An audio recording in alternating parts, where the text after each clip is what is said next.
La entrevista con Ramsés Yunes.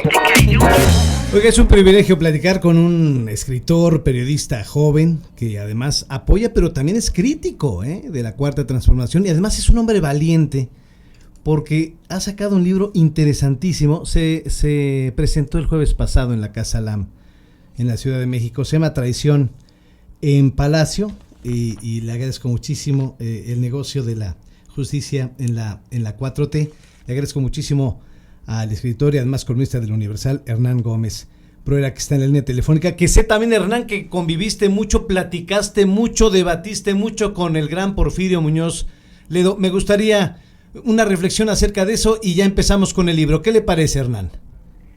Ramsés, un gusto saludarte, encantado de estar en tu espacio. Pues la pérdida de Porfirio, pues se nos da un personaje histórico, un personaje que sobrevivió muchos sexenios, vigente en la política nacional.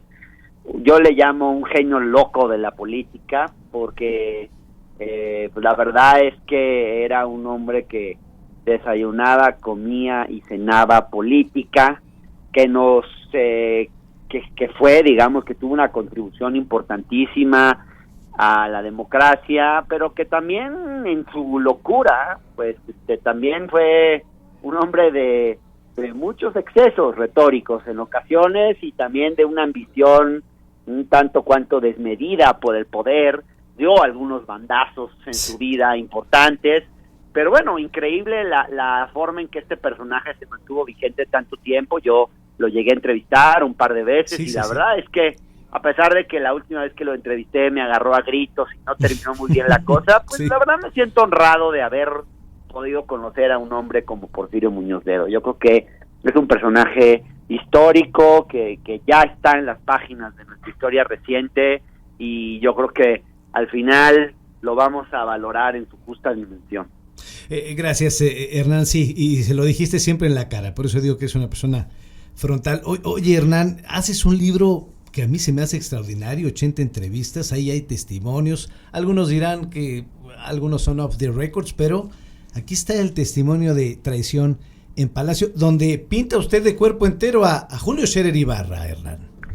El ex consejero jurídico del presidente, un hombre a quien el presidente le llegó a tener mucha confianza y en consecuencia le dio un gran poder, pero que abusó de esa confianza de una forma muy cuestionable, porque lo que yo reconstruyo es cómo este personaje pues llegó con la intención de hacer negocios a lo grande en muchos ámbitos, destacando principalmente el ámbito de la justicia. Él, como consejero jurídico, el presidente le dio la responsabilidad de hacerse cargo de la relación con el Poder Judicial, una atribución que normalmente la tenía la Secretaría de Gobernación, pero que en lugar de darle esas facultades a quien entonces era la secretaria, Olga Sánchez Cordero, se las dio a este personaje en quien tenía más confianza. Olga Sánchez Cordero no era parte de su círculo de mayor cercanía,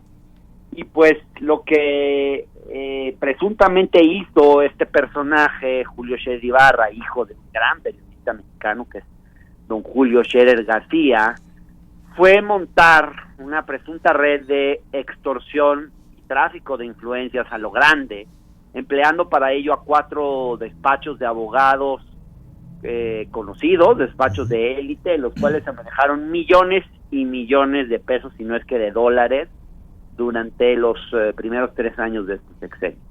Ahora, yo sé que el presidente sabe de este libro porque usted le envió una carta al presidente. Envió una carta que no sé si le llegó, pero fue la primera persona a la que le mandé el libro. A mí me parecía importante que él supiera de todo esto. Perfectamente. Pero no tuve una respuesta, la verdad. No le contestó, no le dijo gracias, Hernán. No hubo respuesta del presidente. Sí, no. Arturo Saldívar, ¿qué pasa? Se hablaba de una gran reforma al Poder Judicial y por lo que veo, ¿la frenó Scherer? No escucho muy bien porque hay como una interferencia que nos entra. No, Hernán también habla del libro de Arturo Saldívar, quien era presidente del Tribunal, sí, de la Suprema Corte, y se hablaba de una gran reforma al Poder Judicial, y por lo que veo, ¿esto lo frenó Julio Scherer, esta reforma? Sí, Ramsés, porque el presidente de la Corte le había prometido a López Obrador emprender una gran reforma al Poder Judicial y ser el autor de esa reforma. Y la verdad es que en gran parte porque por la actuación de Julio Scherer se frenó esa reforma. Y también porque el propio Arturo Saldívar prefirió concentrar el poder en sus manos y en lugar de reformar de raíz el Poder Judicial que tenemos. Es una asignatura pendiente, en mi opinión, de este gobierno, porque la